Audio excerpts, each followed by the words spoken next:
Bonjour, bienvenue sur ce nouveau webinaire organisé par Rose Up Association. Pour celles et ceux qui ne nous connaîtraient pas encore, Rose Up est une association qui informe, accompagne et défend les droits des femmes atteintes de cancer. Donc, nous vous informons via le Rose Magazine que vous connaissez certainement, mais également via notre site internet rose-up.fr qui contient non seulement les articles du magazine, mais également des contenus exclusifs.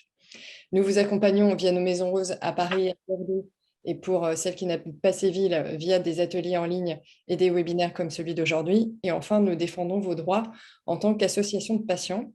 Pour mener toutes ces missions, nous avons besoin de vous, donc n'hésitez pas à adhérer à l'association ou à faire un don. Donc, je me présente, je m'appelle Émilie Groyer, je suis journaliste et scientifique et aujourd'hui j'accueille Sébastien Landry qui va nous parler de la fatigue ou plutôt des fatigues liées au cancer. Je vous laisse vous présenter. Bonjour, donc Sébastien Landry. Alors moi, ça fait dans 12 ans que je travaille en cancérologie. Ma première casquette, c'était sur l'activité physique adaptée et maintenant beaucoup plus en tant que sexologue. J'ai une activité aussi de recherche. Je travaille en lien avec l'université au Mans et on travaille sur beaucoup de projets, notamment sur celui de la fatigue. Et ce qui a fait que j'ai coécrit un livre avec Martin Charton sur la fatigue liée au cancer. Et voilà ce que aujourd'hui, je vais essayer de vous apporter quelques pistes au moins pour comprendre et puis et en espérant des solutions aussi pour diminuer cette fatigue. Donc, le livre dont vous faites référence, c'est La fatigue liée au cancer de la collection Et si on allait mieux. Donc voilà, vous pouvez vous les procurer dans n'importe quelle librairie, je pense. Avant de démarrer, je vais juste rappeler le fonctionnement pour celles qui nous suivent, que ce soit sur Facebook ou via Zoom. Donc vous pouvez poser vos questions pour celles qui sont sur Zoom via l'onglet Q&R en bas de votre écran. Et pour les personnes qui nous suivent via Facebook, j'essaierai de jeter un coup d'œil aux commentaires au fur et à mesure du webinaire pour transmettre vos questions à Sébastien Landry. Vous avez une présentation. Je vous propose de la lancer et on vous posera, je vous interromprai pour vous poser des questions au fur et à mesure. Très bien, merci. Alors du coup, oui, on va s'intéresser aujourd'hui à cette fatigue qui est vraiment un des symptômes les plus fréquents en cancérologie, un des effets secondaires de la maladie et des traitements. Et on va essayer de comprendre un petit peu mieux comment ça se manifeste et ce qu'on peut faire. Donc la fatigue, c'est quand même une sensation à la base. Hein, il faut penser que on a plusieurs mots qui vont pouvoir mettre en avant cette fatigue. C'est-à-dire qu'on va entendre des choses comme le manque d'énergie, la faiblesse, la fatigabilité qui est un petit peu différente. C'est-à-dire que la fatigabilité, c'est l'idée que au quotidien, je ne ressens pas forcément de fatigue, mais dès que je vais faire un effort physique, je ne sais pas, par exemple, aller marcher, monter des escaliers, comme je pouvais le faire avant, tout d'un coup, j'ai une fatigue qui arrive et qui m'empêche d'avancer, qui s'abat sur moi d'un coup. Donc ça, c'est vraiment cette idée de fatigabilité. On a tout ce qui touche au sommeil, on y reviendra tout à l'heure, parce que c'est important à la fois d'avoir un sommeil assez quantitatif, mais surtout qualitatif, parce que si on a un mauvais sommeil, eh bien, on a de la fatigue qui va s'accumuler. On a aussi cette idée que on a l'impression qu'on a constamment envie de se reposer, mais quand on se repose, on n'est pas forcément mieux après. Enfin, on va voir tout ça. Et il y a aussi tout ce qui touche au côté psychologique, comme le manque de motivation, la lassitude ou l'ennui. Quand on s'ennuie, on se fatigue. Et ça, c'est des répercussions psychologiques. Donc, on verra aussi quel est l'impact qu'elle peut avoir et comment on peut gérer cette fatigue. Donc, la fatigue, c'est une perturbation du fonctionnement, c'est-à-dire que la fatigue, elle est de plusieurs origines. Il peut y avoir une fatigue neuromusculaire, c'est-à-dire, on va voir un petit peu la distinction entre neuromusculaire et cardiovasculaire tout à l'heure, c'est-à-dire qu'il y a le cerveau qui a du mal un petit peu à faire le lien avec le côté masse musculaire et qui du coup ne fait pas travailler le corps dans sa globalité. On a la fatigue cardiovasculaire qui, elle, c'est dès que je vais commencer à avoir un effort qui va perdurer dans le temps, j'ai perdu en masse musculaire, suite par exemple à des traitements de chimiothérapie, ce qui fait que le muscle va s'appauvrir et du coup j'ai moins de force, moins d'énergie, donc je suis moins endurant. Donc ça regroupe un petit peu ces deux terminologies-là. On a la fatigue qui est cognitive, donc là, c'est vraiment sur le travail de concentration, de mémorisation. On voit beaucoup de patients qui disent mais j'oublie tout, je suis obligé de noter, alors qu'avant, il n'y avait pas forcément cette problématique-là. Donc là, c'est plutôt un travail une fatigue qui est plus cognitive, c'est-à-dire au niveau du cerveau, hein, de ces processus mentaux supérieurs, hein, qui sont tout ce qui est lié au langage, mémoire, attention, euh, concentration, etc. Donc, on peut avoir ce type de fatigue-là qui va être présent. Et puis, on a aussi la fatigue comportementale. On va voir un peu, hein, c'est-à-dire des comportements qui peuvent nous fatiguer, ou des mauvaises habitudes que l'on peut avoir, c'est-à-dire je suis fatigué, je me repose. Ça paraît logique, hein, c'est-à-dire que le cancer fatigue beaucoup, je vais me reposer pour récupérer. Mais en fait, le fait d'avoir des comportements sédentaires, hein, d'être en position assise ou allongée trop longtemps dans la journée, est délétère et provoque de la fatigue. Donc, je veux récupérer et en fait, je vais créer une nouvelle fatigue et je rentre dans un cercle vicieux qui fait qu'en fait, je ne sors jamais de cette fatigue. Donc, on va voir pourquoi le repos n'est pas forcément la bonne réponse à la fatigue liée au cancer. Donc, si on prend cette idée de fatigue, à la base, la fatigue, c'est un processus qui est complètement normal. Tout le monde, peu importe, hein, qu'on ait une pathologie, qu'on soit en bonne santé, même les enfants, enfin, tout le monde s'est déjà senti fatigué. C'est quand même un processus qui est complètement normal, ordinaire, et qui est même très important. Pourquoi? Pour le fonctionnement de notre organisme et de notre cerveau. C'est un système de protection. D'abord, pour adapter le comportement c'est-à-dire que quand on est malade, je prends par exemple une grippe, on va monter en température. Si la fatigue n'est pas là pour nous ralentir et permettre à notre système immunitaire de battre ce virus, eh bien, on va avoir du mal à pouvoir se défendre. Donc, en fait, la fatigue va nous faire nous ralentir pour pouvoir se battre contre cette pathologie. La fatigabilité, elle est forte. Si je n'étais jamais fatigué, qu'est-ce qui m'empêcherait de faire un effort physique sans jamais m'arrêter? Je pars marcher, c'est parti, je ne m'arrête jamais. Donc, c'est pas possible. C'est la fatigue qui nous fait dire que là, l'effort devient peut-être trop important pour nous et qu'il va falloir s'arrêter pour récupérer. Et puis, si je ne suis pas fatigué, je ne vais pas dormir. Si je ne dors pas, mon corps ne récupère pas, mon cerveau non plus. C'est important que l'organisme se mette au repos, dans des phases de sommeil surtout, pour pouvoir avoir un meilleur fonctionnement au quotidien. Hein, le sommeil, on peut mourir si on ne dort pas, hein, c'est vrai, ça c'est le manque de sommeil, enfin, c'est vraiment les gens qui ont des gros problèmes de sommeil, c'est pas très bon pour leur capital santé. Donc ça, on le sait.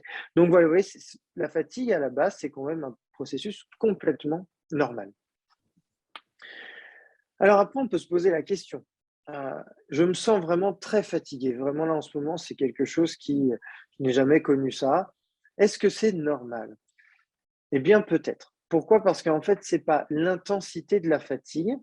Si je devais coter la fatigue de 0 à 10, c'est pas son intensité, en fait, qui va pouvoir me dire si elle est complètement anormale. Vous faites une semaine très compliquée, je sais pas, le travail, une semaine chargée, la nuit, vous avez du mal à dormir parce que des enfants en bas âge qui vous réveillent toutes les heures ou toutes les 2 heures. À la fin de la semaine, vous dites: «Je suis exténué, épuisé, je n'ai jamais connu ça», c'est complètement normal. C'est-à-dire que vous avez connu un épisode trop vous avez trop tiré, trop important, où il n'y a pas eu assez de possibilités de vraiment récupérer. Donc, il y a cette fatigue qui va être très élevée. Donc, elle peut être normale. Par contre, comment savoir si elle est anormale, cette fatigue? Faut se poser en fait plusieurs questions. C'est-à-dire que quand on dit anormal, nous, on pense à pathologique. Est-ce que la fatigue, elle est associée à un événement particulier comme je viens de vous donner là? C'est-à-dire que vous savez que vous avez eu une semaine extrêmement chargée, donc oui, c'est un événement particulier. Je me repose, elle disparaît, la fatigue était complètement ordinaire. Par contre, elle va perdurer dans le temps. Elle n'a pas d'explication. Je n'ai pas fait un exercice plus intense que d'habitude. Je n'ai pas eu un événement particulier. Mon emploi du temps est le même. Elle perturbe ma vie parce que là, du coup, ça me limite dans les moments de tous les jours, etc. Est-ce qu'au repos, elle est réversible ou non? Elle ne l'est pas. Est-ce qu'elle est concomitante à une pathologie? Et dans le cas qui nous intéresse, au cancer, si oui, forcément, on va pouvoir parler de fatigue pathologique. La fatigue liée au cancer, ce qui vraiment la définit, ce qui a une particularité chez elle, c'est qu'elle ne disparaît pas au repos. Donc, si elle ne disparaît pas au repos, ce n'est pas une fatigue ordinaire. la fatigue ordinaire. Si on se repose, elle disparaît. Si elle ne disparaît pas, c'est une fatigue dite pathologique. Après, il y a des causes et il y a différentes fatigues. C'est ce qu'on va voir là un petit peu. C'est pas évident. Pourquoi? Parce qu'il n'y a pas une fatigue, mais des fatigues. En fait, il y a des origines différentes. Si on regarde les causes qui peuvent induire de la fatigue, on a les causes physiologiques, biologiques, psychologiques, sociales et comportementales, celles que j'ai commencé à aborder un tout petit peu en début de cet exposé. Et bien, ces causes-là, vous voyez qu'elles donnent des fois une, mais aussi des fatigues. C'est-à-dire qu'on peut avoir une cause physiologique, c'est je vais perdre en masse musculaire. Mon corps se déconditionne. La première fatigue qui va être présente, c'est la fatigue à l'exercice. Je n'ai plus la masse musculaire pour faire les exercices du quotidien. Ça provoque de la fatigue. Je n'ai pas assez de force, pas assez d'endurance.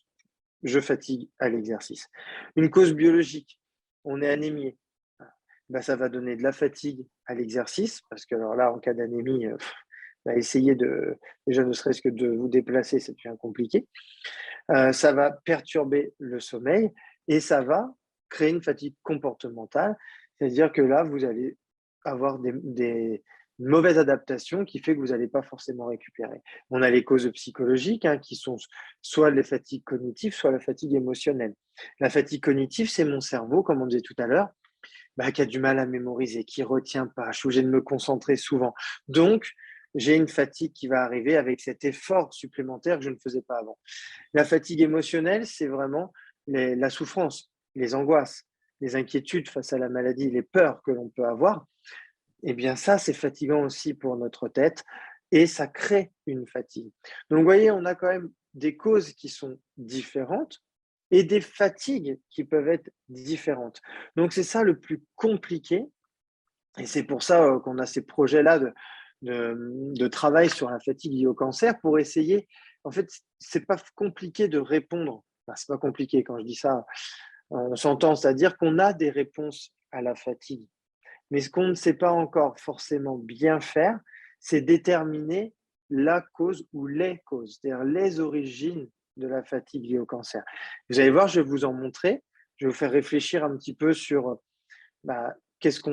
comment on peut essayer de détecter si c'est plus cette origine-là ou une autre, pour pouvoir vous diriger vers les bons soins oncologiques de support, parce que les soins de support, on les a sur le terrain. Mais si on fait n'importe quoi, on peut se fatiguer à essayer de résoudre sa fatigue. Donc, c'est ça qu'on va essayer de comprendre un peu aujourd'hui. Donc, la fatigue liée au cancer, ça, vous le savez sûrement bien mieux que moi. C'est une fatigue qui n'est pas du tout ordinaire, qui n'est pas normale, que je pense on a même du mal à définir quand on ne l'a pas vécu. C'est vraiment une fatigue qui est complètement atypique, qui ne disparaît pas au repos. C'est surtout ça qui est impressionnant, c'est cette idée de se dire normalement, je suis fatigué, je vais me reposer, je vais récupérer. Et bien pas là. C'est-à-dire que là, ça peut être compliqué, voire même le repos peut accentuer. Donc on va voir tout à l'heure, je ne vous dis pas, il faut plus se reposer, ne faites pas un raccourci, pas du tout. C'est-à-dire que bien dormir, ça c'est de la bonne récupération. Par contre, se forcer à dormir alors qu'on n'en a pas envie ou rester toute la journée assis ou allongé en se disant je récupère, ça c'est pas bon du tout pour la fatigue. Elle va au contraire s'accentuer parce que vous allez vous déconditionner. C'est-à-dire que plus on reste du temps assis ou allongé, plus on va perdre de la masse musculaire. Déjà que les traitements, si je prends la chimiothérapie, l'hormonothérapie qui a tendance à faire diminuer, à faire fondre le muscle, alors si en plus vous restez assis ou allongé toute la journée, votre masse musculaire va diminuer. Donc, dès que vous allez vouloir bouger, ça va être un effort pour vous et il y aura de la fatigue. Donc, vous voyez, ce type de comportement-là n'est pas bon. Donc, on va voir un petit peu comment il faut faire, mais il va falloir bouger, ça c'est une certitude. Vous allez voir que mon topo va vraiment être axé dans les solutions sur tout ce qui va être autour de l'activité physique parce que c'est extrêmement important en cas de fatigue et pas que. Donc, si on regarde un petit peu les statistiques, c'est vrai que cette diapositive, elle n'est pas très encourageante. On peut se dire, mince, même plutôt inquiétant. Mais on voit sur certaines études, comme notamment sur les traitements liés à la chimiothérapie, on voit bien que 99% des patients souffrent de fatigue et 2/3 à un niveau modéré à sévère. Je peux vous dire, si vous lisez un article scientifique dans la cancérologie, il n'y a pas un article où la fatigue n'apparaît pas, parce qu'elle est présente, elle est omniprésente. Dans, dans le milieu de la cancérologie, la fatigue fait partie en fait de la maladie. On voit bien avec les études, à questionner les patients, que c'est l'effet secondaire qui est souvent le plus redouté par les patients parce que ça a tendance à devenir chronique. Je ne dis pas que c'est le plus difficile sur le moment des fois à vivre comme effet secondaire, mais comme il va durer dans le temps, il va devenir le plus éprouvant. Et on le voit par rapport à ces résultats, comme on voit sur ce que la Ligue contre le cancer a pu publier en 2018, c'est quand même que le constat, c'est quoi? C'est que 25% des patients, on est dans l'après-cancer, donc en rémission, entre 2 et 5 ans, vont encore avoir cette fatigue de présente. 25% entre 6 et 9 ans, 17% entre 10 et 15 ans, 14% entre 16 et 25 ans et 10% plus de 25 ans après. Donc, c'est vraiment ça qui est compliqué, c'est cette durée dans le temps. Alors, je ne fais pas ce constat-là pour dire, voilà, c'est comme ça. Si vous êtes dans les 25%, dans les 17, dans les 14, dans les 10, pas de bol. Allez, au revoir. C'est pas ça l'objectif. C'est-à-dire qu'en fait, si on essaie de déterminer les origines, on va pouvoir vous donner des conseils pour faire diminuer cette fatigue et si possible, la faire disparaître. Donc, notre objectif, il est là, c'est que pour tous ces patients qui vivent avec cette fatigue pendant de nombreuses années, c'est d'arrêter en fait de vivre avec, pour retrouver une vie quand même plus ordinaire. Donc, en fait, on va se reposer les mêmes questions que tout à l'heure sur la fatigue liée au cancer. C'est est-ce que elle est associée à quelque chose de particulier ou non? C'est-à-dire que quand vous avez répondu à toute cette question-là, que vous dites non, j'ai pas fait un événement plus dur ou un exercice plus difficile. Oui, la fatigue, elle perdure. Oui, elle perturbe ma vie. Non, elle n'est pas réversible au repos. Et puis, j'ai un cancer. Eh bien, ouais, cette fatigue, c'est ce qu'on appelle la fatigue liée au cancer. C'est-à-dire, ce n'est pas une fatigue ordinaire, une fatigue normale. Cette fatigue est complètement pathologique.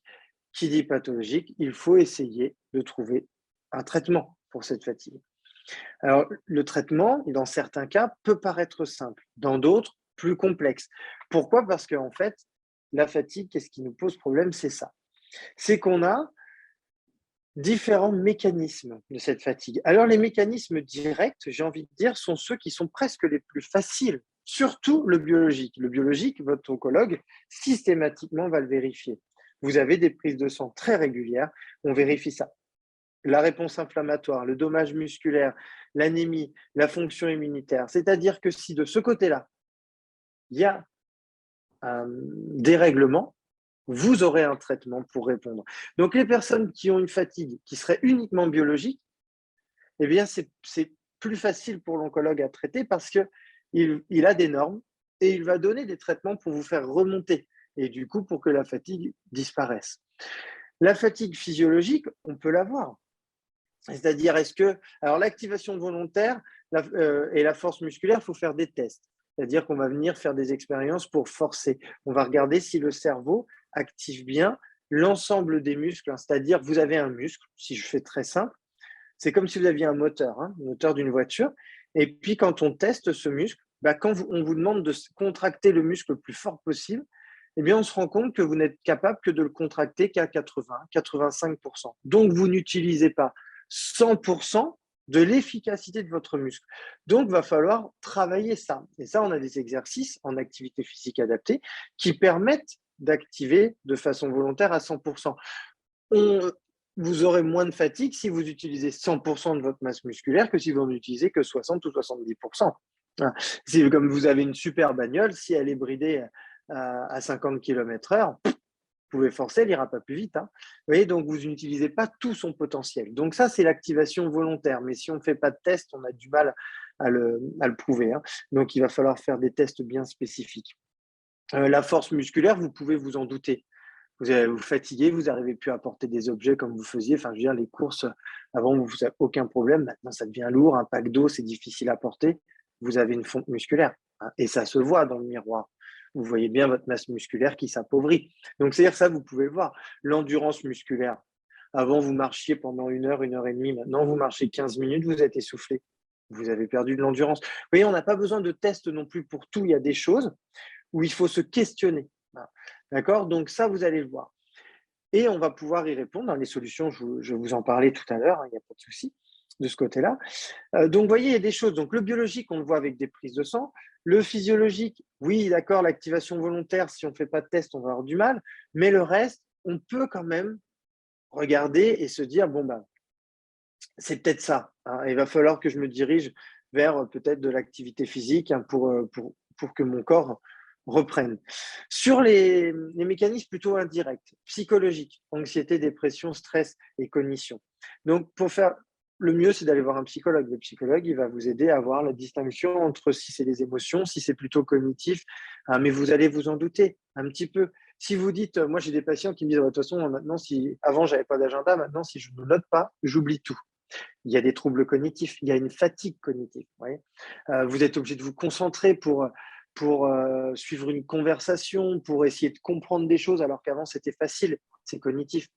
Anxiété, dépression, stress, si vous posez les bonnes questions, c'est pareil. Si vous ne dormez pas, vous avez du mal à vous endormir parce que vous cogitez avant de vous endormir, vous avez peur, vous vous posez plein de questions, comment ça va se passer, etc. Forcément, il y aura une fatigue émotionnelle à force de cogiter. Vous voyez, donc, même vous, vous pouvez déjà percevoir. Alors nous, on va faire des tests, on va vous faire des questionnaires, on va vous faire des consultations avec un psychologue qui va nous dire, bah oui, là, il y a de la dépression, etc. Bien sûr, mais vous pouvez déjà vous en douter. Au niveau social, on vous dit toujours, les interactions sociales, c'est important, il ne faut pas être seul et tout. Bah, j'ai envie de dire, c'est important. Vous voyez, la deuxième case, c'est le renforcement positif. C'est-à-dire que c'est important d'être bien entouré. Parce que si on est entouré de cons, hein, désolé du mot, mais si on n'est pas entouré des bonnes personnes, ce n'est pas du tout un atout. Au contraire, ça peut nous apporter des difficultés. Ça peut nous demander un effort pour tolérer la personne, etc. Les choses que l'on fait dans la vie quotidienne tous les jours. Hein, des fois, il y a des gens, voilà, on ne les supporte pas, mais on fait un effort. Là, ça va être un effort qui va vous coûter, qui va encore déclencher de la fatigue. Donc oui, c'est important, si possible, d'être entouré, mais surtout d'être bien entouré. Et ça, vous pouvez aussi le voir, ou sinon, vous pouvez demander des conseils, hein, si vous voyez que vous avez l'impression que vous n'êtes pas bien entouré. Et puis comportemental, tout à l'heure, je vous disais sur la quantité et la qualité de sommeil. Ça, c'est important. C'est pas évident, le sommeil. Parce que vous allez me dire, bah oui, mais moi, je dors, je me couche à 21h et je me lève à 8h le lendemain matin, je suis quand même fatigué. D'accord, c'est vrai. C'est pas simple parce que vous avez fait une longue nuit. Alors, il y a les personnes qui vont dire, bah, moi, je me réveille 5-6 fois. Bon, là, on sait que le sommeil est pourri. Parce que si on se réveille dans la nuit, s'il est interrompu autant de fois, il ne peut pas être de qualité. Mais questionnez-vous aussi, est-ce que quand je dors, on pourrait dévaliser la maison sans que je me réveille? C'est-à-dire, est-ce que je suis vraiment dans un sommeil profond ou est-ce que il y a une porte qui claque 3 appartements plus loin, ça m'a réveillé? Vous voyez, si votre sommeil il est sensible, léger, il va peut-être pas on va peut-être pas en phase de sommeil profond où là on récupère vraiment. Si vous questionnez sur votre sommeil, il faut aller dans les unités, hein, spécialisées pour essayer de voir ça, s'il n'y a pas des apnées du sommeil, parce qu'il y a tellement de choses dans le sommeil qu'on ne peut pas deviner. Et ça, par contre, on peut être extrêmement fatigué et sans le savoir parce qu'en fait, le sommeil n'est pas de bonne qualité. Et puis, j'ai mis l'appétit. Vous voyez, l'appétit, en fait, c'est quoi? En France, hein, on est quand même des spécialistes on est des bons vivants, hein. On mange bien, on boit bien, surtout le soir, très tard, hein, parce qu'on ne va pas manger à 18h, hein, comme les poules. Et du coup, on mange, on mange. Et là on sort un peu de l'hiver, donc on a fait quoi? Beaucoup de raclette, beaucoup de tartiflette. Si vous mangez raclette, vous dormez raclette et vous transpirez raclette. C'est-à-dire qu'en fait, si vous chargez trop votre estomac, votre corps le soir, et que juste après, parce que vous êtes fatigué, là, il est 22h, 23h, vous commencez à lutter, mais vous avez bien mangé, vous allez vous coucher, vous voulez dormir, mais en fait, votre corps, il a tout un boulot de digestion à faire, donc il ne peut pas s'endormir si bien que ça. Donc le cerveau, il est obligé de garder une activation pour essayer d'éliminer, hein, de digérer cette quantité de nourriture trop importante, peut-être trop importante ou trop riche. Donc, il faut faire attention le soir aussi, hein, avec l'alimentation. faut se faire plaisir, hein, on va pas tout enlever, c'est pas ce que je veux dire, mais peut-être faire attention sur certains comportements.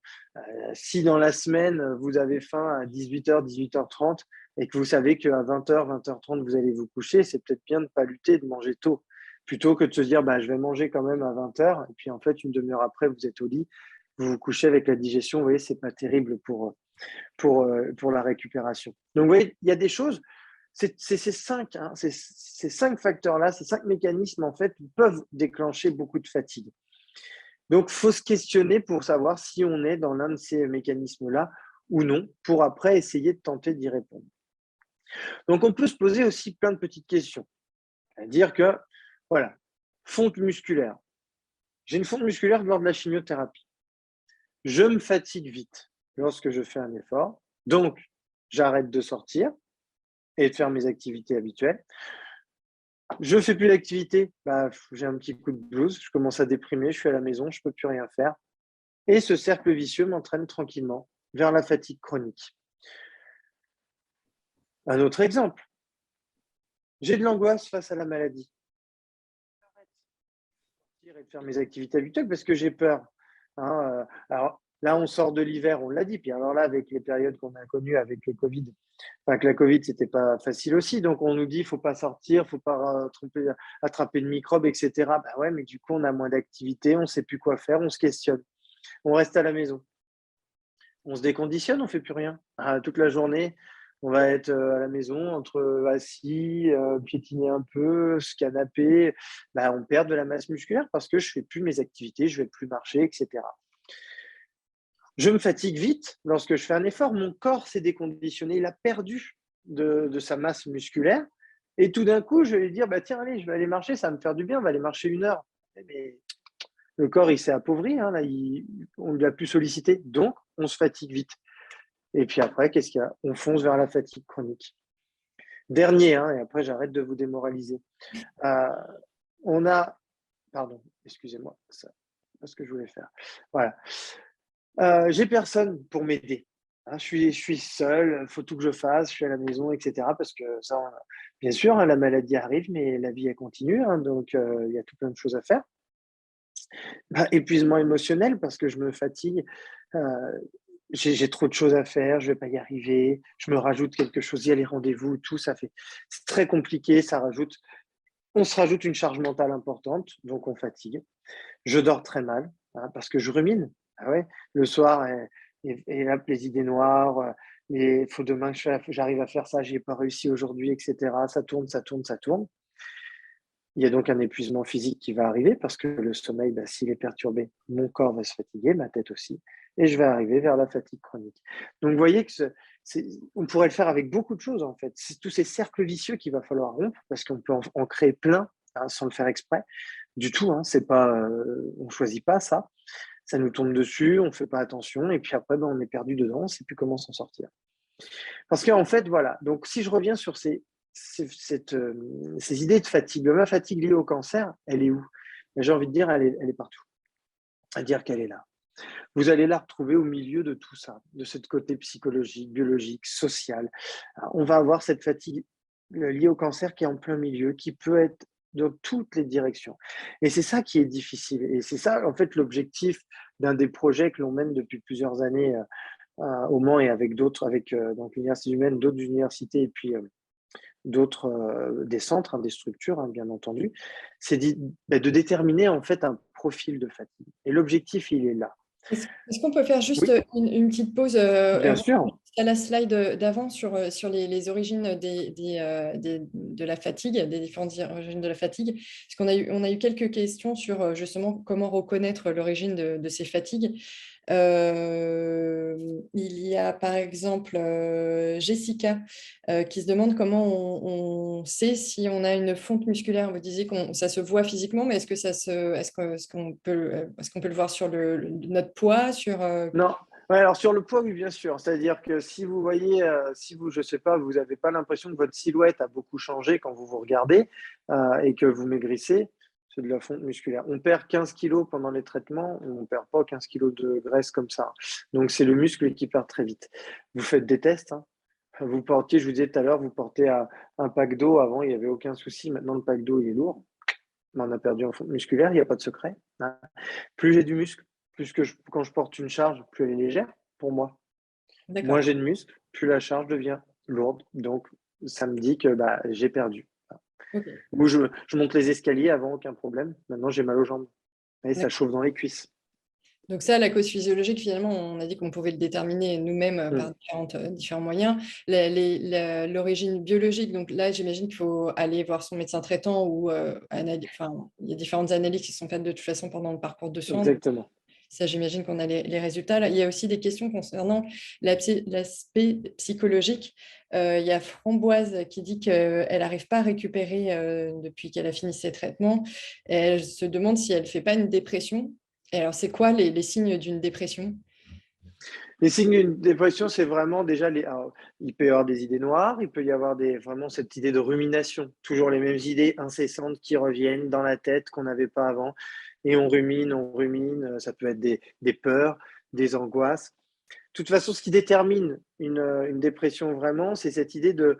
On a cette perte d'élan vital. On a l'impression que voilà, on commence à avoir moins de goût à nos activités. Alors attention, parce qu'il y a plusieurs degrés de dépression, hein, mais on sent moins d'intérêt pour les choses, on se projette un peu moins.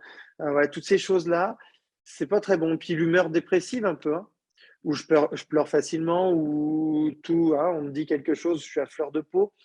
Ça, c'est des symptômes qui peuvent nous faire penser à une dépression. Après, la meilleure personne pour mettre le diagnostic de dépression, c'est le psychologue. Il ne lui faut pas 15 000 consultations. En une consultation, va pouvoir vous dire s'il y a une dépression qui est présente ou non. Il ne faut pas hésiter. Moi je pense que ça devrait être obligatoire la consultation avec le psychologue pendant les traitements. Au moins une fois, minimum. Moi, je ne considère pas ça normal que ce ne soit pas systématique.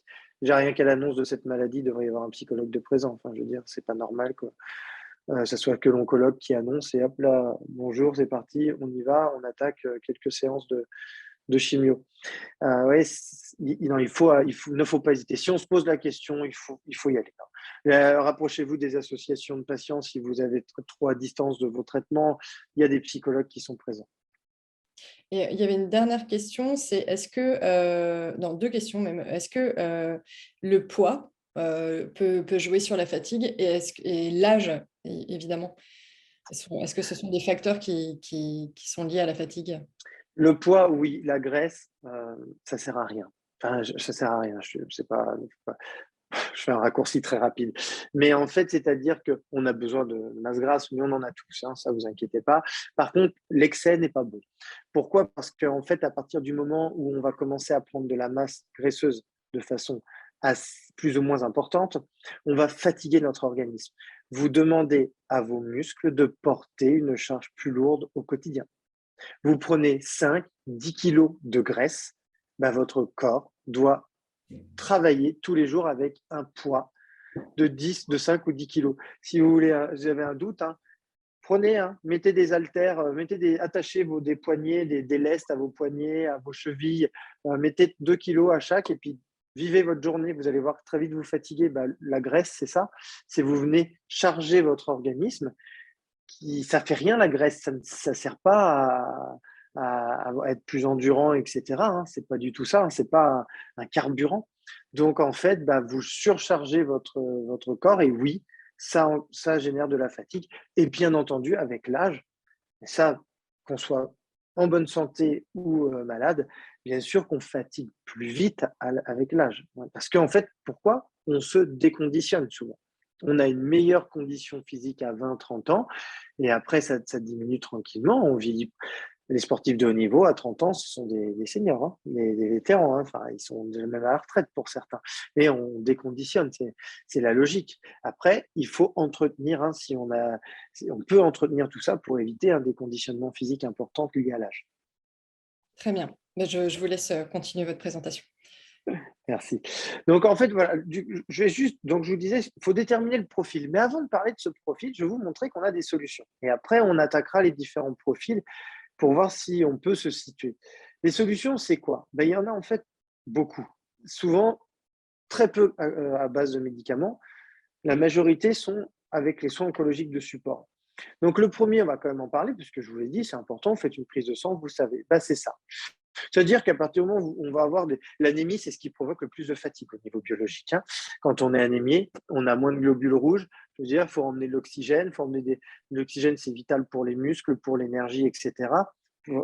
Donc, si on a moins de transport, on a moins d'énergie qui arrive, on fatigue plus vite, on fait un effort, on souffle très très vite, etc. Donc, on a des traitements. EPO, transfusion, tardiféron, et puis dans l'alimentation, hein, on peut aller chercher du fer à travers son alimentation, comme le boudin, le foie, etc., si on aime ça. Sinon, il y a des traitements. Après, dans tout ce qui est autre, on n'a pas, à part l'anémie, vous voyez, quand les corticoïdes, c'est pas surtout le corticoïde, quand on en prend, généralement, le système nerveux est bien boosté. Pour trouver le sommeil, c'est compliqué, donc c'est pas évident. On n'a pas de preuves scientifiques. Je dis pas qu'il n'y a rien qui marche. Hein, c'est pas mon discours. C'est-à-dire que si pour vous, prendre des vitamines, prendre certaines plantes, hein, à condition que ça n'entre pas en interaction en contradiction avec votre traitement de base. Hein. Pour ça, il faut toujours en parler à votre oncologue. Mais s'il y a des choses que vous prenez, vous faites de la phytothérapie, de l'homéopathie, autres qui vous aident, allez-y. Ce que je veux dire là, quand je dis qu'il n'y a pas de preuve, c'est pas que ce n'est pas une preuve sur vous, c'est que à grande échelle, quand on fait des études avec beaucoup de cohortes de patients, de personnes qui prennent la même chose, on ne retrouve pas forcément l'effet positif chez tout le monde. C'est ça que ça veut dire quand on dit qu'il n'y a pas de preuve scientifique. Hein. Donc, si ça fonctionne sur vous, je ne vais pas vous dire d'arrêter. Hein. Juste vous vérifiez que ce que vous prenez en parallèle de vos traitements n'interfère pas avec le traitement contre le cancer. Surtout, faites très attention à ça. Mais c'est tout. Si ça fonctionne, tant mieux. Hein. Mais voilà, il n'y a pas de preuve scientifique sur une grande cohorte de patients pour nous dire que systématiquement, sinon on mettrait tout le monde, je sais pas, on donnerait du guarana, du ginseng à tout le monde si ça fonctionnait. Hein. Il n'y a aucun souci, on ferait ça. Donc ça, c'était le côté purement médical. Et puis après, on a quoi? Favoriser les techniques d'économie d'énergie. Il faut prendre l'habitude de quoi? De déléguer certaines tâches. Des fois, je vois avec mes patients, ils me disent, oui, mais moi, je fatigue le matin, ça va, et puis allez, arrive 14, 15 heures, je suis exténué. Je dis, vous faites quoi dans la journée? Donc, oui, il faut s'occuper des enfants, il faut faire à manger, il faut faire les tâches ménagères, aller rendez-vous médicaux. Donc, il faut se dépêcher. Il faut faire ça le matin, parce que l'après-midi, là, j'ai un rendez-vous avec le médecin. Après, j'ai rendez-vous là et tout. Des ministres. Des fois, je vois mes patients, l'agenda. De toute façon, c'est simple. Quand mes patients me demandent un rendez-vous, je dis, vous êtes disponible comment? La première réponse qu'ils me font, c'est, quand vous voulez, je suis en arrêt. Et puis, je commence à proposer une date. Non, là, je ne peux pas, j'ai ça. Là, je ne peux pas, j'ai ça. Là, je dis, vous êtes bientôt bien plus chargé que moi. Donc, en fait, ce n'est pas vrai. Mais cette idée de se dire en arrêt et d'être en traitement, de croire que vous avez du temps, en fait, on se rend compte que si on est terre à terre, on ne l'a pas ce temps-là. Donc, forcément, vous êtes épuisé. Comment faire quand on voit des fois la journée que vous avez plus vos traitements en parallèle? J'ai envie de dire oui, normal que vous soyez exténué. Donc, il ne faut pas tout faire. C'est pas parce que vous êtes en arrêt qu'il faut vous surcharger. Hein. Alors, vous allez me dire, oui, il faut bien faire à manger. C'est vrai, oui, d'accord, ça, je suis d'accord. Les tâches ménagères, des fois, si ce n'est pas fait aujourd'hui, que c'est fait demain, est-ce que c'est dramatique si la maison, elle ne brille pas constamment? Oui, il y a des choses, des fois, il faut juste, c'est pour vous. Et moi, je fais noter à mes patients d'écrire ce qui est vraiment important, les tâches qu'on ne peut pas du tout mettre de côté, et celles qui, c'est vrai, c'est pas très grave si je les fais pas aujourd'hui, ou si même c'est quelqu'un d'autre qui les fait. Et vous allez voir que si vous faites cet effort de noter mais ne le notez pas juste de vous le dire, de bien noter la nourriture, l'aliment, les courses et tout ça. Est-ce que les courses, tiens, est-ce que je peux pas faire un drive? Est-ce que quelqu'un peut pas le faire pour moi? Vous voyez, faites vraiment cet exercice-là, et quand vous verrez qu'il y a des choses que vous pouvez déléguer, vous allez pouvoir vous soulager, vous garder du temps. Hiérarchiser donc les objectifs journaliers, aménager des pauses. Les pauses, c'est pas forcément dormir. C'est pas si vous avez besoin de dormir, faites-le. C'est-à-dire si vous sentez que vous endormez, allez dormir. Votre tête vous dit t'es fatigué, dors, on dort. Par contre, n'allez pas dire attends, vaut mieux que j'aille m'allonger parce que demain j'ai une chimio, il faut que je sois en forme. Et que vous allez vous allonger comme ça et que vous êtes là, j'arrive pas à dormir, j'arrive pas à dormir. Ça sert strictement à rien. Vous ne serez pas moins fatigué le lendemain. Donc, ne faites pas ça. Et répartir les tâches ménagères sur une semaine, par exemple. Hein, d'accord?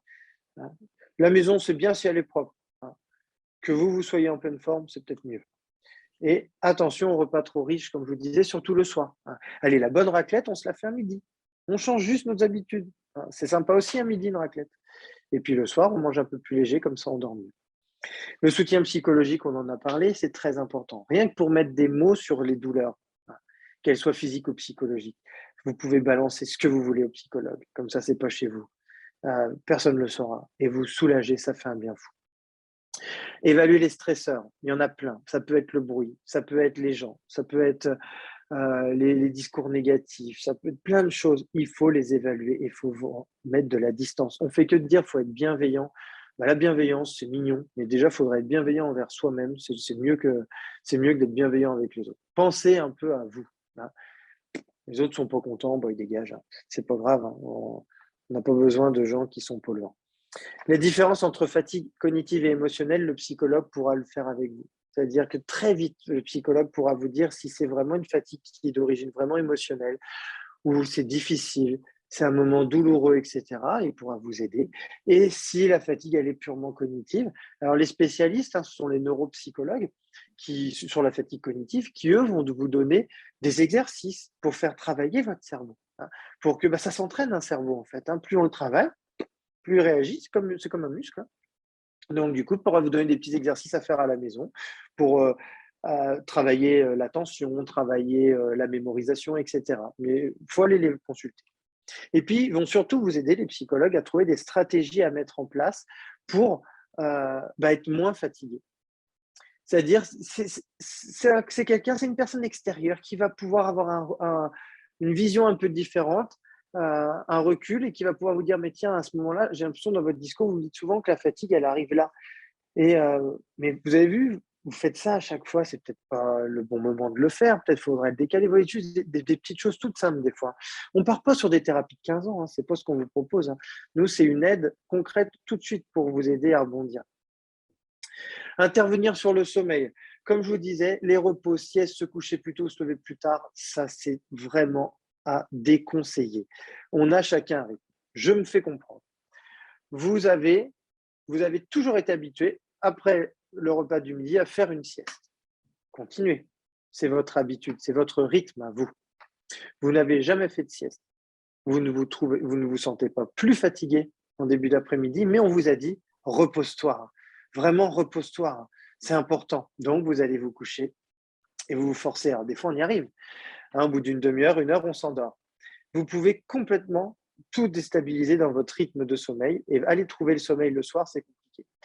Par contre, hein, en France, on ne se couche pas tôt parce qu'on va pas se coucher comme les poules. Hein.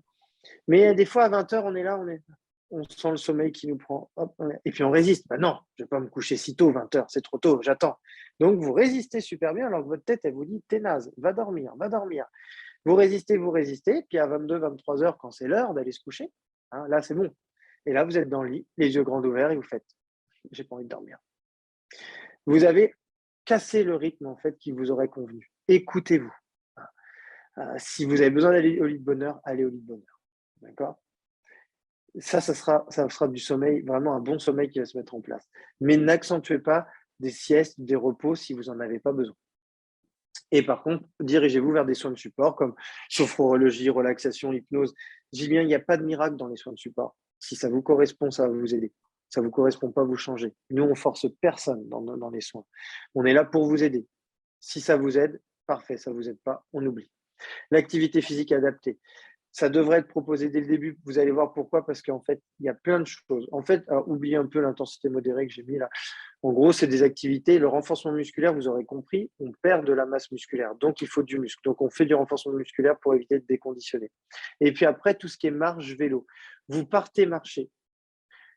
Pour vous dire d'intensité modérée à soutenue aérobie, c'est simple. Vous marchez, vous sentez que le cœur il bat plus vite, vous sentez que la respiration est plus importante, mais vous êtes capable de tenir une conversation avec quelqu'un.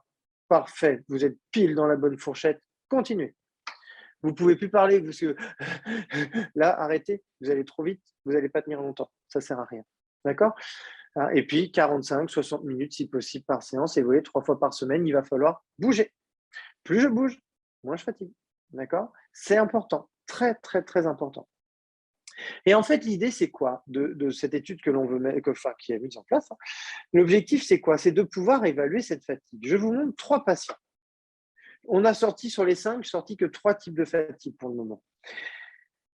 Bon, les 3 patients, ils ont fatigue, ils sont exténués. Ils ont 10 sur 10 au ressenti de la fatigue. Sauf qu'en fait, mon patient, le premier là, où c'est en vert 55%, c'est de la fatigue neuromusculaire.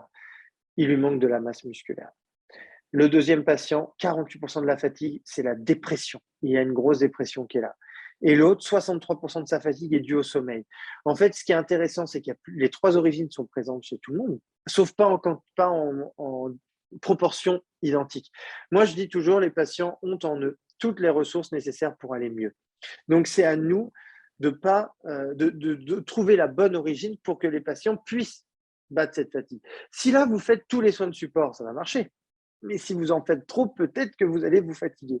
Si on doit en faire qu'un, vous voyez qu'en fait, sur ces patients-là, il ne faut pas diriger vers le même soin. L'activité physique, pour le premier, numéro 1, il faut le recommander parce qu'il n'y a plus de masse, il n'y a pas assez de masse musculaire, il faut me refaire du muscle. Quand la personne aura 55% de fatigue en moins, donc diviser sa fatigue par 2, ce sera beaucoup plus facile d'après de se dire ah, c'est vrai que j'ai une petite dépression qui est présente, je vais aller voir le psychologue et après le sommeil, je vais régler le problème, puis après il n'y a plus de fatigue. Si c'est d'abord la dépression, l'activité physique, c'est bien. En groupe, on va voir tout à l'heure ce qui est recommandé sur l'activité physique. Ça peut vous aider à aller mieux, c'est sûr. Mais ça ne marchera pas aussi bien que le psychologue. Vous allez le voir, vous travaillez cette dépression, vous allez mieux, on repart. Et puis sur le sommeil, soit la sophrologie, après il faut aller dans des unités spécialisées pour le sommeil, mais il y a plein de soins, l'hypnose et tout, il y a plein de patients qui disent que ça leur a aidé, les techniques de relaxation, etc., ça aide à récupérer et à mieux dormir. Donc vous voyez, sur le terrain, on a des choses. Si je prends du coup le métier que je connais quand même le mieux derrière, c'est l'activité physique. Si on a plusieurs origines de fatigue, vous voyez, on ne va pas travailler de la même façon. Si c'est neuromusculaire, il faut faire de la force, donc du renforcement musculaire. Si c'est cardiovasculaire, il vaut mieux aller faire de l'aérobie. Je vais marcher, marche nordique, vélo, ce que vous voulez. Si c'est cognitif, on va voir comment, en plus du soutien psychologique de la sophro, l'activité peut intervenir et pareil sur le sommeil. On va voir comment, si je fais de l'activité physique, oui. Est-ce qu'on peut juste rappeler comment on distingue la fatigue neuromusculaire de la fatigue cardiovasculaire? La fatigue neuromusculaire, on va dire, elle est dure à distinguer parce qu'en fait, il faudrait faire des tests pour savoir si le cerveau active bien. Mais on peut quand même penser que si vraiment on a, vous sentez que vous avez moins de force, mais que vous n'avez pas l'impression que votre muscle il a beaucoup perdu. C'est-à-dire que quand vous regardez, vous ne trouvez pas que vous avez fondu en masse musculaire, mais vous avez beaucoup moins de force. C'est que votre muscle s'active peut-être sûrement pas très bien.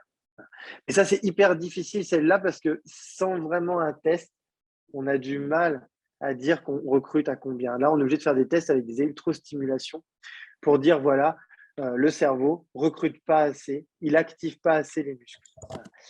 Ouais, ça, c'est le côté un petit peu plus chiant. Cardiovasculaire, c'est plus facile. Vous me dites, je vais marcher au bout de 10 minutes, je souffle, il faut que je m'arrête. Bon, là, je le sais, quoi. Ouais. Donc, c'est pas si évident que ça. Par contre, ce qu'il faudrait faire, c'est ça. Vous voyez, super, mais on va pas faire ça. On va pas vous mettre sous une barre de muscu avec des poids. C'est pour fun. Hein. Et puis, bon, ça peut être, on peut déchirer du muscle, etc. Ça peut ne pas forcément être très bon quand on est malade. Par contre, ça, c'est facile à faire. Enfin, c'est facile. C'est-à-dire que des exercices où je vais maintenir une posture, le fait, en fait, vous voyez que ces 2 exercices-là ont le même lien au niveau du cerveau. C'est-à-dire que soit je fais de la force et mon cerveau active à 100%, soit je maintiens des postures et en les maintenant longtemps, mon cerveau va se mettre à recruter. Pourquoi? Parce que je tiens ce stylo, il n'est pas lourd. Je tiens bras tendu. Là, mon deltoïde, il tient. Il ne se contracte pas à fond parce que sinon, il ne va pas tenir longtemps. Donc, j'ai quelques fibres qui tiennent. Mais si je tiens mon stylo pendant 10, 15, 20 minutes, il va devenir lourd, ce stylo. Mes fibres vont fatiguer. Je vais aller recruter mes fibres qui sont à côté, puis à côté, puis à côté. Et quand tout mon muscle est recruté, travaille à 100%, après, je vais me mettre à trembler parce que je vais fatiguer et là, je vais lâcher. C'est-à-dire que c'est ça qu'on recherche, à maintenir une posture pour aller augmenter à la fois la force musculaire, parce que je vais dire à tout mon muscle de se contracter, et du coup, apprendre à mon cerveau à tout recruter dans un même temps pour augmenter et l'endurance et la force. Et ça marche très, très bien. Donc, des charges légères, voire poids de corps, et vous maintenez les postures. Les activités comme le pilates, yoga, tous les professionnels des activités physiques adaptées, ils vous feront ça. C'est de très bonnes activités physiques. Donc, on oui. a des questions sur le fait que le sport doit rester un plaisir, donc ce n'est pas forcément en effet pousser de la fonte, ça peut être des activités très douces comme le pilate, le Oui, c'est yoga. ça. Après, ça peut ne pas être. Oui, il faut que ça reste un plaisir, je suis d'accord. Mais après, il y a des fois, le renforcement musculaire, c'est pas plaisant non plus. Mais quand il y a une efficacité, hein. Après, je dis pas la salle de muscu, je vous ai pas. Je dis faut. Enfin, si vous voulez y aller parce que vous aimez ça, allez-y. Mais parce que le Pilate, on peut dire que c'est bien, mais il y a des gens qui vont vous dire que c'est nul parce que c'est pas fun, hein. Après, si on se force un peu à aller vers ça, quand même, c'est des activités qui sont bonnes, hein, qui sont vraiment très, très bonnes. Parce qu'il faut en fait aller chercher, vous voyez, ce type de travail.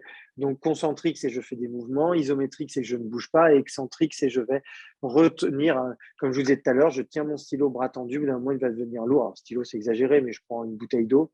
Et puis, quand je vais relâcher le plus lentement possible, je résiste, c'est de l'excentrique. C'est des très bonnes techniques de travail qu'on retrouve dans le pilate, enfin, toutes les activités physiques de posture, on retrouve ça et ça, c'est intéressant.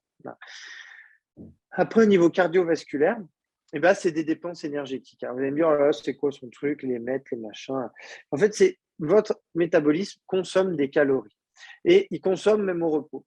Mais on s'est rendu compte que pour l'activité physique, eh ben, comment on pouvait coter? Parce que ça veut dire quoi d'aller marcher? Ça veut dire combien de temps, etc. Ben maintenant, on peut y répondre. On dit que pendant les traitements, il faut essayer de faire 9 mètres par heure, pardon, 9 mètres par semaine dans l'activité physique et après les traitements d'un cancer, 15 mètres. Ben regardez, c'est très simple. C'est-à-dire qu'on a réussi à catégoriser en fait chaque activité physique. Le mieux, c'est la marche et le vélo parce que quand on peut noter, par exemple, je prends de la marche. Si vous marchez, plus vous marchez vite, plus vous consommez. Alors, c'est pas. Là, vous voyez, quand il y a écrit moyen 6 à 7, lourd 8 à 9. Comment je sais si je suis à 8 ou à 9? Mettez-vous dans la la moins, là où vous consommez le moins, comme ça, au moins, vous en faites plus, c'est bien. Mais c'est-à-dire, en gros, c'est plus vous avez de la masse musculaire, plus vous consommez. Moins vous en avez, moins vous consommez. Le muscle consomme, le reste, ça ne consomme pas.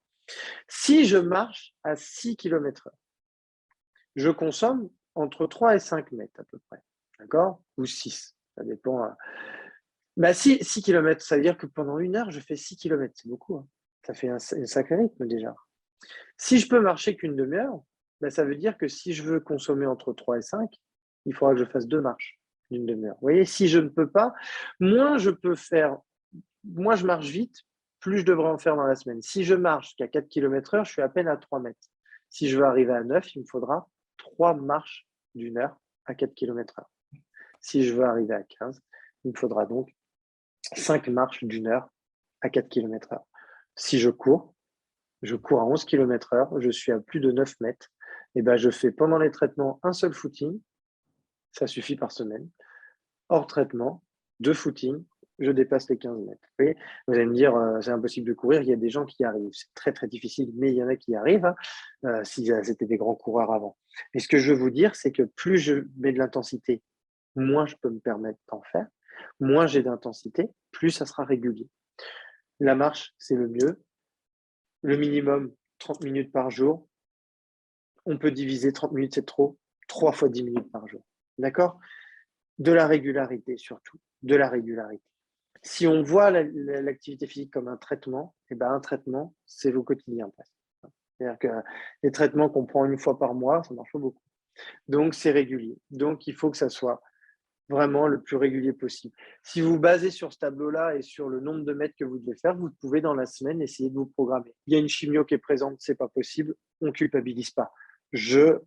Ça, c'est ma semaine qui est mise entre parenthèses, mes jours compliqués, et je récupère après, je m'y remets les semaines d'après.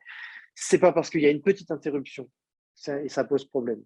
D'accord? Par contre, dire je ne fais rien et je verrai après, vous allez vous laisser descendre et après, c'est plus dur à remonter. C'est surtout ça, en fait, que je veux vous dire, hein. On a des questions au niveau de l'activité physique, Oui. parce qu'il y a de nombreuses femmes qui ont des douleurs articulaires ou musculaires. Et dans ce cas-là, comment on fait pour maintenir une activité physique? Déjà, il faut faire des assouplissements, absolument. Donc, allez voir un professionnel en APA qui va vous montrer les exercices d'assouplissement articulaires et il faut les faire quand c'est le plus froid, c'est-à-dire le matin au réveil. Il faudrait que vous ayez une petite routine de mobilisation articulaire. Moi, c'est ce que je fais avec mes patientes qui sont sous tamoxifène, enfin sous hormonothérapie, pardon, et qui sont très douloureuses. Il faut mobiliser les articulations les plus douloureuses à froid. Parce qu'en fait, il faut faire bouger l'articulation avant que le muscle travaille trop dessus. C'est quand vous allez vous lever, c'est les raideurs de l'articulation qui va donner la douleur et qui va vous ralentir. Donc, il faut tout de suite mobiliser les articulations dès le réveil, dans le lit. On bouge les articulations et on se fait sa routine pour déverrouiller. Et après, hop, le corps va se… Vous allez sentir moins cette raideur, elle va disparaître plus vite dans la journée. Et du coup, après, vous pourrez plus facilement faire des activités physiques. Mais oui, je sais que c'est un frein. Les douleurs sont un frein énorme. Si la fatigue est cognitive ou émotionnelle, je le dis, les psychologues, les autres thérapies, d'accord. Et si vous voulez faire de l'activité physique, là, c'est des activités physiques de petite intensité. En petit groupe, le mieux, c'est de parler et tout, des activités où on va pouvoir échanger parce que ça soulage la tête, on pense à rien, on y va. Et puis, on va marcher, et on suit un groupe, on n'a pas à réfléchir, basta, allez hop, et on parle. Ça, c'est des bonnes activités. En plus, bien sûr, de la prise en charge psychologique qui reste vraiment la plus intéressante dans ce cas de difficulté. Et puis, si c'est des troubles du sommeil, je vous lis toujours tous ces soins de support-là qui sont présents. Et en activité physique, attention à ne pas faire n'importe quoi. Faible intensité, mais presque tous les jours. Vous voyez, 30 minutes par jour, il faut marcher. Limite ça le soir, après avoir mangé, une petite marche, mais pas rapide, une petite marche pour apaiser le système nerveux, lancer une bonne digestion et puis après pouvoir aller dormir et mieux dormir. Surtout pas d'activité intense le soir parce que votre système nerveux va être au taquet et après vous aurez du mal à trouver le sommeil. Donc ça, c'est vraiment important, c'est faible intensité pour ce type de fatigue, mais de la très grande régularité, hein, si possible tous les jours ou au minimum 5 fois par semaine. Hein, donc c'est quasiment tous les jours. Donc voilà un petit peu pour ce que je voulais vous dire sur ça, hein, sur les solutions qui existent. C'est vraiment un gros problème, la fatigue liée au cancer, on le sait. C'est un gros problème. Et on essaye au maximum, et les études sont sur ça, pour nous apporter des solutions sur le terrain, pour qu'on puisse vous aider. On sait que c'est compliqué. C'est pas évident, je vous ai dit, il y a des tests à faire. Pour l'instant, ils sont pas… nous, les tests, dans les études qu'on fait, c'est 3 heures de tests par patient. Autant vous dire, sur le terrain, c'est trop lourd. Mais l'objectif, c'est de pouvoir les diminuer pour arriver à quelque chose d'hyper facile sur le terrain. Donc, on n'est pas encore là, on est en cours. Mais je vous ai donné des petites questions, des questionnements à vous poser pour essayer de trouver la solution vous-même. Posez-vous déjà ces questions-là. Si vous creusez un peu, vous allez trouver des origines et après, n'hésitez pas à vous faire aider. C'est extrêmement important. Voilà ce que je voulais vous dire. Je vous mets mes coordonnées, hein. N'hésitez pas s'il y a des besoins derrière, des questions et que je peux y répondre, j'essaierai. Hein. Il y a quelques livres que j'ai pu écrire en lien avec le cancer. Je vous remercie. Merci. Alors, on va arrêter le partage d'écran, comme ça, on va pouvoir se voir. Je vais faire la manip. Voilà, parfait. Donc, vous avez déjà balayé beaucoup de questions qui ont été posées sur Facebook et sur Zoom, mais j'aimerais revenir sur certains points. On a beaucoup de questions sur l'hormonothérapie. Parce que là, pour le coup, c'est un traitement qui est long, qui est après les traitements curatifs, on va dire.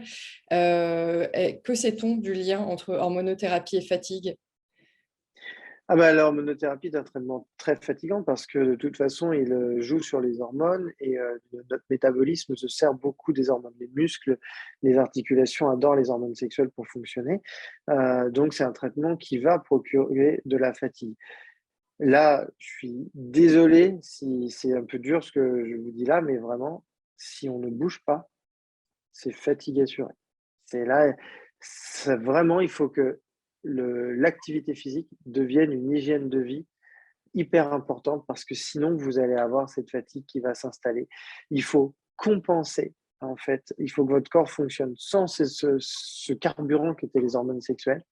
Je sais que c'est difficile, hein, quand on a des douleurs articulaires, comme on a dit tout à l'heure, quand on a des douleurs musculaires. Mais si vous faites rien, ça, je le vois, hein, les études vont dans ce sens-là et je le vois moi sur le terrain. Les patientes qui n'y arrivent pas à bouger parce qu'elles sont trop fatiguées, parce qu'elles ont trop de douleurs, ça s'accentue. Ça s'accentue. Celles qui arrivent par contre à se mettre à bouger, à faire les bons exercices, étirer, assouplir, remuscler, et ben, elle voit ces douleurs. C'est pas miraculeux, hein, ça demande du temps, hein, mais elle voit les douleurs diminuer. Voilà. Et il y en a même qui ont maintenant, moi j'ai des patientes qui galopent, hein, mais au début c'était un calvaire l'hormonothérapie, un vrai calvaire. C'est vrai que c'est difficile, hein. On a aussi beaucoup de questions de femmes qui ne vivent pas forcément dans des grandes villes et qui se demandent vers qui se tourner pour avoir une prise en charge, notamment en APA. En APA, vous avez la Ligue contre le cancer et beaucoup d'associations de patients. Mais pourquoi la Ligue contre le cancer? C'est parce que je sais qu'il y a 103 départements, 103 comités, donc 103 dans 103 départements. Et j'ai pas envie de dire tous les départements, mais je pense que normalement la quasi-totalité propose les soins de support, et l'activité physique est un des soins les plus recommandés par l'INCa depuis quelques années, depuis 2018. Donc, il le propose. Moi, où j'interviens dans beaucoup de comités pour la sexo, hein, je vois des enseignants en APA qui sont présents, et il faut se rapprocher d'eux, des associations, parce que oui, il y a des centres, hélas, qui n'ont pas les moyens ou qui n'ont pas la place, enfin peu importe, qui ne proposent pas d'activité physique adaptée, mais il faut aller vers les associations de patients.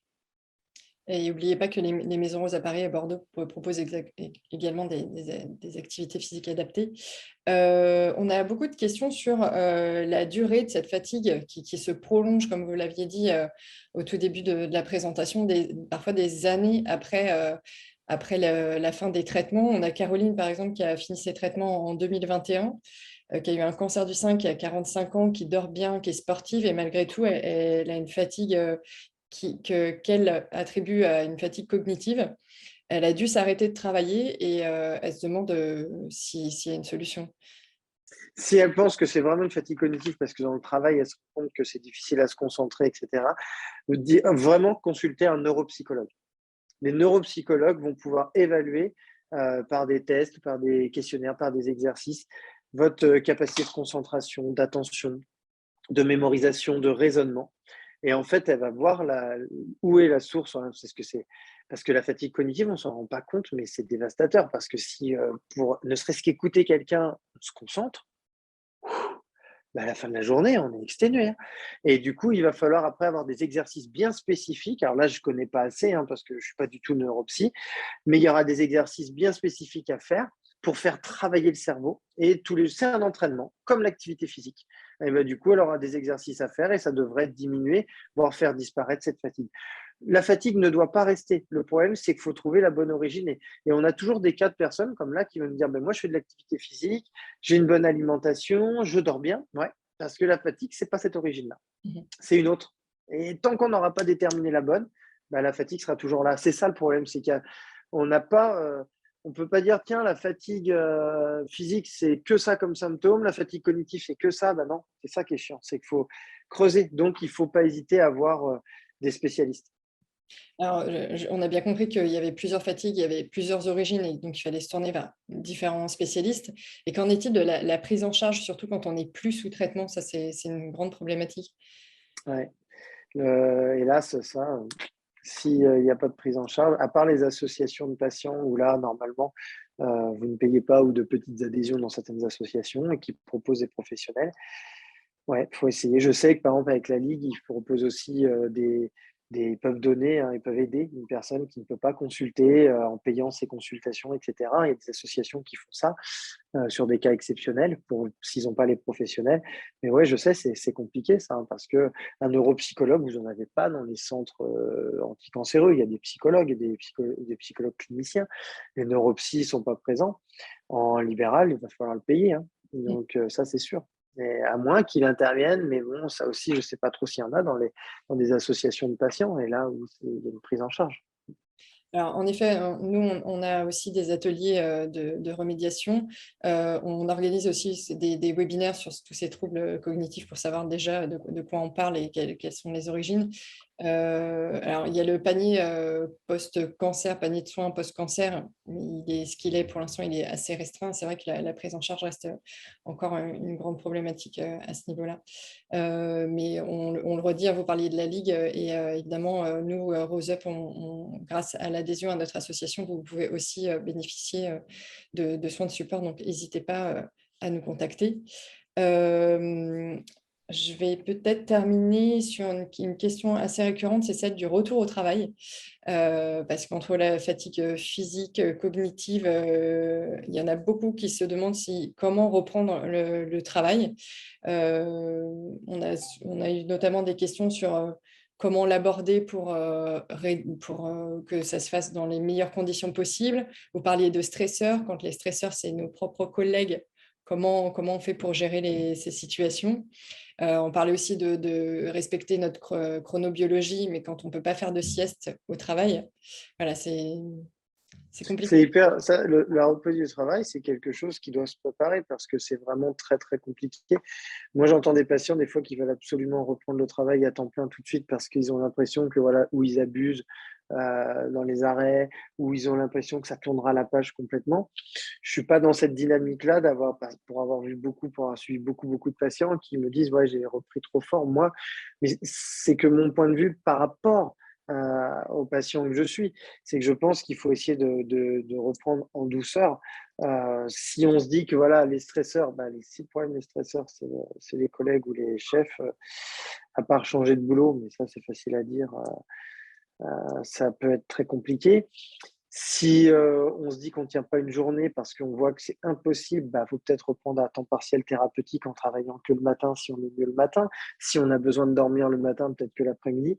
Là, il va falloir essayer de trouver une solution qui n'est pas évidente. Parce que oui, le travail, puis une fois qu'on est revenu au travail, à un moment donné, la maladie, c'est bien beau, mais c'est fini. Le monde du travail veut bien être sympa 5 minutes. Les collègues, ils ont envoyé 3 SMS. Euh, vous revenez, il va falloir faire le taf, hein.